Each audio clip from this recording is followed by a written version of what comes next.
사랑하는 친구들 나를 기다리고 있으리로다. 세상 길을 다 간 후에 나도 거기 올라가 그 집에서 우리들과 살겠네.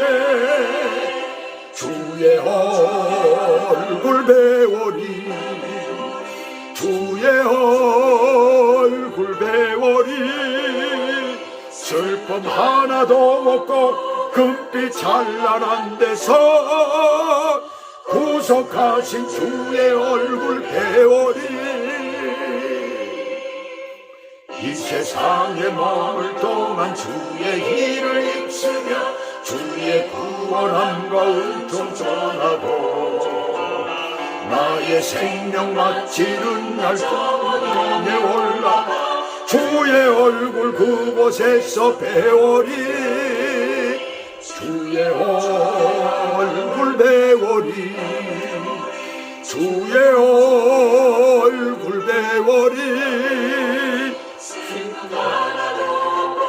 금빛 찬란한 데서 구속하신 주의 얼굴 배우리.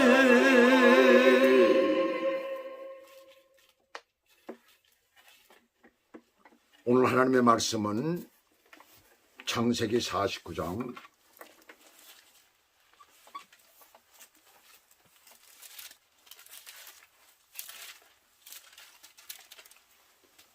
창세기 49장 29절에서부터 33절까지입니다. 29절에서부터 33절까지. 말씀의 제목은 천국을 소망하는 자에게 임종이란, 마지막 죽음의 마지막을 얘기를 하는 거죠. 죽음에 임한 그것을 임종이라고 얘기를 하죠. 계속해서 저와 여러분은 죽음과 관계된 내용을 창세기 마지막 부분에 지금 보고 있습니다. 계속 이렇게 창세기를 쭉 하다 보니까 지루하다는 그런 우리 교회 식구 중에서 그런 얘기를 하는 걸 제가 들었습니다. 지루하겠죠. 지루할 거예요 쭉. 근데 이제 딱 3시간 남았습니다. 이제 오늘 하고 그리고 3시간 남았습니다. 다음 장 50장이면 끝납니다. 그래서 그 다음부터는 이제 주제별로 선교를 하려고 그래요. 그래서 여기저기 이곳저곳 이제 찾아다니면서 여행을 할 겁니다. 자, 그 창세기에서 이 죽음에 관계된 내용을 하나님께서 이렇게 많이 뒀어요. 보면 의외로 생각에는 많아요. 왜 이렇게 하셨을까? 굉장히 중요한 의미를 갖고 있다라는 것을 우리들에게 말해주고 있죠. 소홀히 하지 말라는 거예요. 그렇게 우리가 받아들여야 됩니다. 분량이 많다라는 것은 그만큼 많이 할애를 했다라는 것은 그만큼 죽음도 중요하다라는 것을 말하죠. 사람은 누구나 죽지만 모든 죽음이 같은 의미를 남기지는 않습니다. 성경은 삶의 길뿐 아니라 죽음의 모습도 가르치고 있어요. 어떻게 죽었는가는 결국 어떻게 살았는가를 보게 되는 거죠. 의학적으로 죽음은 심장 박동과 호흡이 완전히 멈추거나 그 다음에 뇌가 정지된 상태를 말하죠. 철학에서는 죽음을 인간 존재의 마지막이라고 하여서 인간 존재의 유한성을 말하고 있어요. 철학에서는. 그렇다면 성경에서는 뭐라고 말합니까? 죽음은 단순히 육체의 끝만이 아니라 하나님과의 분리로 생각을 합니다. 그것은 육체의 죽음이고 또 하나의 죽음은 영적인 죽음이 있다는 것이죠. 로마서 6장 23절에서 죄의 삭은 사망이라고 말씀을 하지요. 우리는 단순히 이것을 육체의 죽음만이라고 생각을 하는데 죄로 인해서 영의 죽음이 사망이 왔다는 거예요. 그러나 믿는 자는 예수 그리스도로 인해서 죄의 씻음을 받아 죄인이 의롭다함을 받은 거예요. 죄 없이 죽었다는 거예요. 죄 없이 되었다는 것이죠. 지금 죄 씻음 받았다는 것은. 그리고 영이 살았다는 겁니다. 영이 살았다는 것은 하나님과의 관계를 가질 수가 있다는 것을 말하고 있어요. 영이 죽었기 때문에 하나님과의 관계를 갖지 못하고 세상 사람들은 눈이 어두워졌다는 것을 하나님을 보지 못하기 때문에 우상을 숭배하고 다른 것들을 생각하고 이렇게 되는 거죠. 성경은 죽음을 끝이라고 말하지 않습니다. 예수 그리스도를 믿는 자들에게는 부활이 있고 영원한 생명이 있고 하나님 나라의 소망이 있다라고 말씀을 합니다. 그래서 예수 믿고 구원받은 자는 이 땅에서 영생을 가진 자로 하나님 나라를 우리 마음속에 소유를 하게 되는 거죠. 하나님 나라가 만들어지는 거예요, 우리 안에서. 그래서 성경은 정확히 말하면 우리 마음속에 하나님 나라가 우리 안에 있는 것, 우리를 교회라고 얘기를 하잖아요. 그 이유가 바로 그렇습니다. 성전이라고 얘기를 하는 거예요. 우리 마음속에 있는 것이 성전이라는 얘기입니다. 그리고 우리가 이렇게 모여서 예배를 드리는 것은 로컬 처치라고 얘기를 하는 겁니다. 죽음 이후에 완전히 이루어지는 천국을 우리는 그래서 하나님 나라를 소유하며 소망을 하고 있는 거예요. 구약 시대는 아직 예수 그리스도가 이 땅에서 십자가를 지시기 전이기 때문에 죽음을 앞둔 그 순간이 굉장히 중요한 것입니다. 왜요? 전도서 12장 7절은 이렇게 말씀합니다. 흙은 여전히 땅으로 돌아가고 그러세요. 흙이 뭐예요? 우리의 몸을 무엇으로 만들었다고요? 흙을 빚어서 만들었다고 그러잖아요. 여기서 흙이라는 것은 우리의 몸을, 죽은 육체를 말하는 거예요. 그것은 땅으로 돌아가고 영은 그것을 주신 하나님께 돌아가기 전에 기억하라. 뭘 기억하라는 거예요? 우리를 지으신 창조주 하나님을 기억하라는 거예요. 죽기 전에 창조주 하나님을 기억하라는 것입니다. 그래서 야곱은 모든 아들들에게 예언을 하고 모두가 있는 앞에서 임종의 순간에 명령을 하고 있어요. 나의 시체를 가나안에 장사하라. 도대체 임종의 순간이 무엇이기에 이런 명령을 내렸을까요? 모든 사람에게 임종의 순간은 마지막 삶의 검열대입니다. 검열대라고 하면은 잘 알잖아요, 우리가. 제가 왜 이런 생각을 했을까요? 검열대라고. 사람을 검열할 경우에 사람이 가지고 들어가는 것과 가지고 들어가지 못하는 것과 아예 사람 자체를 들어가지 못하는 경우가 있죠. 어떤 문제로 인해서 자격이 안 되기 때문에. 그러나 다른 하나는 모두가 다 들어가는데 검열제를 거치면서 가는 방향이 바뀌어지는 거죠. 그래서 과일 같은 것을 시골에서 수확해가지고 그걸 거르는 것을 미국 같은 데 보면은 어디다가 이렇게 딱 놓고서는 그걸 딱 굴려 나가더라. 나가면서 좀 알이 굵은 것은 큰 구멍 안으로 이렇게 들어가고 알이 작은 것은 작은 것은 검열대를 거쳐가지고 그렇게 가는 거예요. 나쁜 것들은 골라내고 말이죠.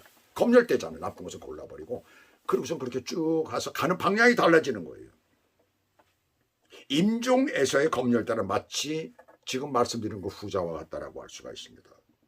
그 사람의 살아온 정도를 알 수 있다는 것이죠. 어떻게 해요? 왜냐하면 임종의 모습에서 여러 가지를 볼 수 있기 때문입니다. 살아있을 때는 자기를 포장하고 꾸미잖아요. 그래서 그 사람의 진짜 모습을 보지 못하지만은 임종의 순간은 누구나가 다 똑같아지는 거예요. 그래서 임종 순간에 그 눈빛을 보거나 마지막 말이나 그 하는 행동을 보면은 정말 어디 바깥에서 어떤 사고로 인해서 갑자기 죽은 그런 사람들 외에는 그 모습이 드러나고 있어요. 어떤 사람은 두려워서 떱니다. 안 죽으려고 애를 씁니다. 어떤 사람은 살려달라고 소리를 지르기도 합니다. 어떤 사람은 펑펑 울어대기도 합니다. 그러나 반면에 또 어떤 사람은 평안한 모습으로 기도하며 가는 그런 사람이 있어요. 그래서 임종을 준비해야 하는 거예요. 야곱은 29절에서 자신은 지금 열조에게로 돌아가리니 선조들이 묻힌 굴에 장사하라는 거예요. 돌아가리라는 말은 직역을 하면 나는 나의 동족에게로 모이기 시작했다는 그런 의미입니다. 동족끼리 모이기 시작했다는 거예요. 동족은 누구예요? 할아버지 또는 아버지, 그 대의 그 형제들 모두 다 이렇게 되는 것이죠. 이 말은 죽은 이후에 조부모님과 부모님과 함께 또 다른 세계에서 함께 살게 된다라는 것을 말하고 있습니다. 그분들은 자기와 같이 하나님을 믿는 사람들이기 때문에 하나가 되어져서 같이 살게 된다라고 생각을 했던 거예요.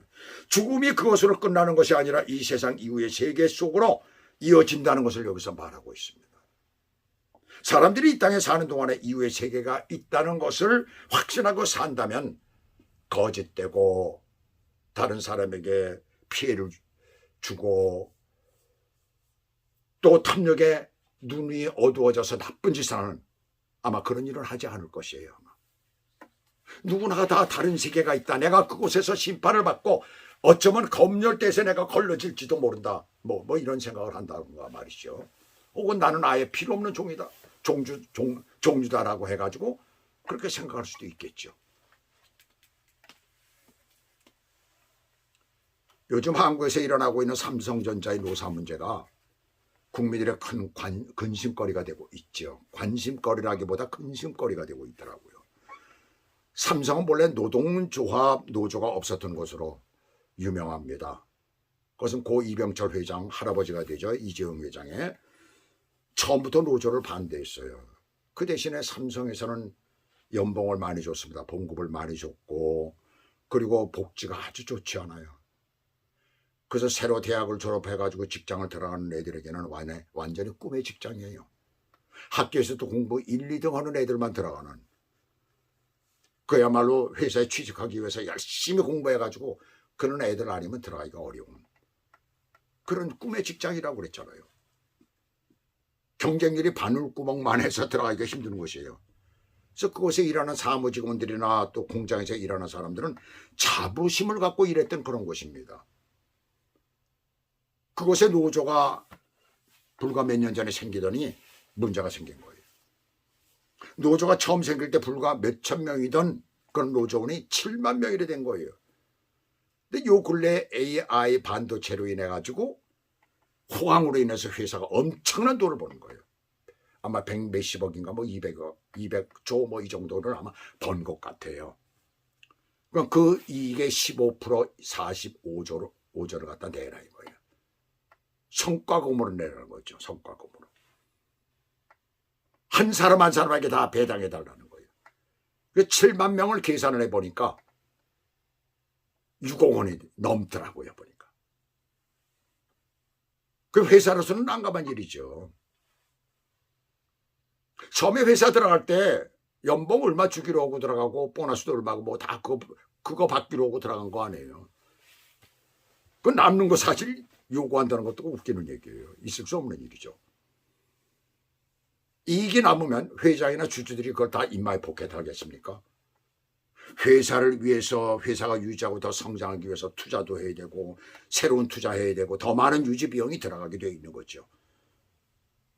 죽느냐 사느냐는 경쟁 사회에서 충분히 회사가 준비를 하지 못하거나 노력이 없이는 절대로 살아남지를 못해야 됩니다. 도태되는 것은 순식간이에요. 6억 원이라는 돈은 개인적으로 큰 돈이죠. 그러나 욕심들이 나겠죠. 그러니까 당연한 것 아니겠어요. 그러나 중요한 것은 무리한 요구는 서로 망한다는 것입니다. 보세요. 노사 합의를 했는데 45조가 아니라 32조인가 그렇게 됐죠 아마. 그래가지고서는 그 돈이 이제 나온다고 그러니까 어떻게 했는 줄 알아요? 반도체 부분에서 돈을 그렇게 흑자를 낸 부분에 있는 사람들은 6억 원씩 그대로 준다고 그러고 비반도체 부분은 600만 원을 준대요. 한번 생각을 해보세요. 아니 6억 원 비반도체 같이 으쌰으쌰 했는데 파업을 한다고 같이 동원을 했는데 그 사람들이 없었으면 그것도 되지를 않았어요. 파업 결의도 되지를 않고 노사 합의도 이루어질 수가 없는 겁니다. 법적으로 그렇게 되는 거예요. 근데 어떻게 그 사람들에게 600만 원을 줘요? 말이 안 되는. 그 사람들이 그냥 있을 리가 없죠. 또 문제가 생기고 말았습니다. 탐욕은 망하는 거예요. 지나친 욕심은 망하는 것입니다. 삼성은 한국 수출의 20%를 차지하는 그런 회사입니다. 삼성이 망하면 한국의 경제가 망해요. 흔들리는 정도가 아닙니다. 망합니다. 욕심은 노력도 준비도 없는 것이에요. 그러므로 믿는 자들은 삶 속에서 지나친 욕심을 버리고 늘 준비하는 자가 되시기를 주의 이름으로 부탁을 드립니다. 그 다음에 29절 마지막을 보시면은 나를 헷사람 에브론의 밭에 있는 굴에 우리 선조와 함께 장사하라 이렇게 말을 해요. 저는 앞에 부분들부터 이렇게 보면서 무엇을 준비해야 할까를 생각하는데 누구나 다 그럴까? 무엇을 준비해야 될까라고 생각을 하는데 본문은 뭐라고 그래요? 자손들에게 당부의 말을 하고 있어요. 가나안 땅 에브론의 밭에 장사하라는 거예요. 장사는 아무데나 치르지 꼭 구태여 먼 곳까지 죽은 사람을 갖다 이동시켜서 치료해요. 왜 그렇게 죽어서까지 자손들을 갖다 고생시키느냐는 얘기예요. 아마 저와 동일하게 지금 똑같은 생각을 가지고 있는 분들이 있을 것입니다. 이런 일들 당하게 되면 왜 고생을 시키고 그러지? 중요한 게 여기 나와요. 그것은 하나님을 믿는 신앙을 자손들에게 전수하라는 메시지입니다. 그들 가족의 최초의 하나님을 믿는 믿음의 사람은 누구입니까? 물론 그 이전에 훨씬 이전에 아벨도 있고 또 에녹도 있고 또 노아도 있고 그 모든 그 인류의 조상들이 있잖아요. 그러나 시간이 흐르면서 회색되어져 버렸잖아요. 없어져 버리지 말아요. 희석되어져 버렸어요. 그래서 하나님께서 믿음을 찾아서 세운 사람이 아브라함이에요. 야곱의 할아버지죠. 30절 중간부터 보시면 아브라함이 햇사람 에브론에게서 밭과 함께 서서 그의 매장지로 누구예요? 아브라함 자신의 매장지로 삼았으므로 매장지를 삼았으므로 아브라함이 가나안 땅 막벨라 굴에 있는 그 막벨라에 있는 굴을 산 것은 자신의 무덤을 만들어 가족에게 자기가 거기에 매장될 뿐만 아니라 가족들도 거기에 매장시키기 위해서 산 것이라는 거예요. 실제로 아브라함이 돈을 주고 무엇을 산 것은 이 매장지뿐입니다. 왜 이곳에 무덤의 장소를 샀을까요? 그것은 하나님께서 가나안 땅에 약속하신 것처럼 언젠가는 자신의 자손들의 영원한 기업이 될 것이라는 믿음 때문이었어요. 그래서 2000년을 나라 없이 헤매던 그 이스라엘 백성들이 그 나라를 그 2차 대전이 끝나고 나서 그들이 모이고 1948년에 나라를 이곳에 세운 것도 바로 이것 때문에 그렇습니다. 바로 이곳이 있기 때문에 그런 거예요. 자신의 뼈를 묻은 그곳이 오랜 세월이 지나면서 상황이 바뀔 수도 있지만 결코 이방의 소유로는 영원히 남지 않을 것을 확실했기 때문입니다. 그것은 하나님께로부터 약속을 확고히 할 뿐만 아니라 자손들에게 자신이 가지고 있는 믿음을 전수하고자 한 거예요. 대를 이어 충성하라는 것이죠. 디모데후서 1장 5절은 유명한 말씀이 나오죠. 바울은 자기 제자 디모데에게 아들과 같이 여기잖아요. 이는 내 속에 거짓이 없는 믿음이 있음을 생각합니다. 이 믿음은 먼저 내 외조모 로이스와 내 어머니 유니게 속에 있더니 내 속에 있는 줄을 내가 확신하노라. 너의 어머니와 너의 할머니가 그런 좋은 믿음을 가지고 있었기 때문에 그것이 너에게 전수되었다라는 것을 내가 지금 확신한다라는 거예요. 얼마나 멋있어요. 그렇죠? 할머니 쪽부터 어머니까지 또 자신에게까지 이렇게 내려온 전수되어진 것. 여러분들도 대를 이어서 전수하시는 저와 여러분 되시길 주 예수 그리스도 이름으로 축복합니다. 참 얼마나 큰 축복이에요. 그죠? 그 다음에 31절에서 자신의 조부모 부모 자신의 아내까지 거론을 한 것은 그곳 가나안 땅이 믿음의 근거지이기 때문에 반드시 돌아가야 할 본향이었던 거예요. 그 본향을 언제든지 마음에 간직하며 살아야 하는 것입니다. 마치 오늘날 그리스도인인 내 안에 계신 성령님을 모시며 하나님 나라를 경험하며 우리가 이 땅에서 살고 있지만 궁극적으로 구원이 완성되는 때 하나님과 함께 영원히 거하는 본향을 소망하는 것과 같은 거예요. 히브리서 11장 16절을 보시면 그들이 이제는 더 나은 본향을 사모하니 곧 하늘에 있는 것이라. 곧 하늘에 있는 것이라고 얘기를 하잖아요. 그들은 누구예요? 더 나은 본향이라고 그랬어요. 하나님 나라를 이 땅에 내가 가지고 살아가고 있는데 더 나은 본향을 사모해 곧 하늘에 있는 것이라. 이러므로 하나님이 그들의 하나님이라 일컬음을 받으시기를 그들이 완전히 하나님 나라를 소유하고 살아가고 있기 때문에 하나님이 그들을 부끄러워하지 않는다는 거예요. 야, 너희들 잘 믿었구나, 이렇게 되는 겁니다. 그래서 그들을 위하여 한 성을 예비했다는 것입니다. 할렐루야. 저와 여러분을 위해서 그러한 성을 지금 예비하셨다는 겁니다. 우리에게 뭐가 있어? 하나님 나라가 우리 안에 있잖아요. 본향을 소망하는 자에게 이미 준비하셨다는 거예요. 서울에서는 드문 경우지만 옛날 시골에나 어느 집이고 선산이 있었죠. 물론 대부분 지금도 선산을 가지고 있습니다. 다들 집들마다 그렇게 가지고 있죠. 그럼 그 선산은 대개 장남에게 유전이 그대로 대를 이어서 물려주는데, 거기엔 그 가족 묘지가 있으면 집안에. 그래서 그 집안의 어른들이 돌아가시게 되면 그곳에 묻힙니다. 오늘 장면은 마치 그 모습과 닮아 있어요. 어쩌다 외국에 멀리 나가 살다가 그곳에 죽게 되면 떠나온 고향에다 내 뼈를 묻어주십시오 하는 것과 같은 거죠. 다르지가 않습니다. 자연세계의 동물들에게는 태어난 곳으로 되돌아가려는 강렬한 귀가 본능이 있어요. 바다에서 마음껏 수영하며 풍족하게 살던 연어는, 우리 연어에 대해서 너무나 잘 알잖아요.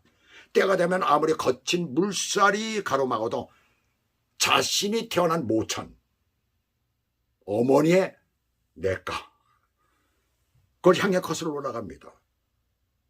돌뿌리에 부딪혀 온몸이 찢어지고 곰 같은 포식자의 위험이 도사리고 있어도 결코 포기하지 않아요. 마침내 고향에 도착해서 알을 낳고 나면 연어는 미련 없이 그곳에서 생을 마감합니다. 미물인 연어에게도 고향을 찾는 본능이 이토록 강렬한데, 하나님의 형상대로 지음받은 인간의 영혼에는 영원한 하늘 본향을 사모하는 마음이 있는 것이 당연한 것입니다. 어떤 사람은 죄악으로 가득 차서 그것을 보지 못하는 거예요. 하나님의 말씀을 본 적도 없고 들은 적도 없고 그것을 보지 못하고 죽음 앞에 두려움으로 떨게 되죠. 내가 어디로 갈까? 이게 마지막일까? 깜빡하고 숨이 넘어가는 순간에 그것은 모든 것이 잊혀지고 끝나는 것인가? 아니면 또 다른 세계가 있는가? 두려움으로 떨지요. 너무나 세상 가운데 죄 지은 것이 많으니까. 이 땅의 삶이 아무리 화려해도 우리 영혼이 만족하지 못하는 이유는 우리가 돌아갈 진짜 본향이 따로 있기 때문입니다. 그러나 오늘 믿는 자의 모범이 되는 야고보에게는 다른 것이 있지요. 세상 사람들은 고향에 대한 향수 때문에 고향에 묻히기를 소원하지만 하나님의 뜻대로 아들들의 미래를 놓고 마음껏 축복한 자신은 장차 가야 할 하나님이 계신 본향을 바라보고 있었던 것입니다. 그것은 영원토록 하나님과 함께하는 것입니다. 저와 여러분이 나중에 주님과 함께하는 그곳, 바로 그곳입니다. 마지막 33절, 야곱이 아들에게 명하기를 마치고 그 발을 침상에 모으고 숨을 거두니 그의 백성에게로 돌아갔더라. 언약의 계승자로서의 모든 사명을 마치고 주님과 동행하며 주의 평안 속에서 알리를 보는 가운데 죽음을 맞이한 것입니다. 얼마나 복된 죽음입니까?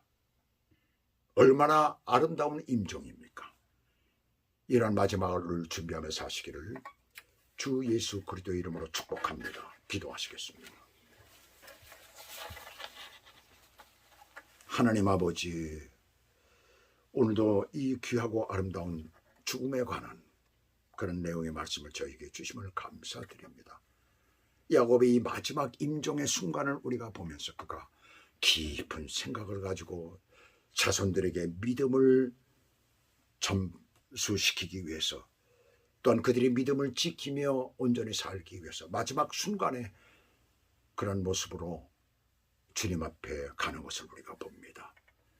그런 야곱의 그 귀한 마음을 우리도 배우게 도와주시고, 이 땅에 사는 동안에 우리의 삶이 우리 속에 계신 하나님 나라를 이 땅에 전파하며 바로 사랑하는 사람들이 되게 도와주시고, 마지막 주님과 함께 할 때 아름다운 영광의 자리에서 주님을 보는 축복의 사람들이 될 수 있도록 은혜를 베풀어 주시옵소서.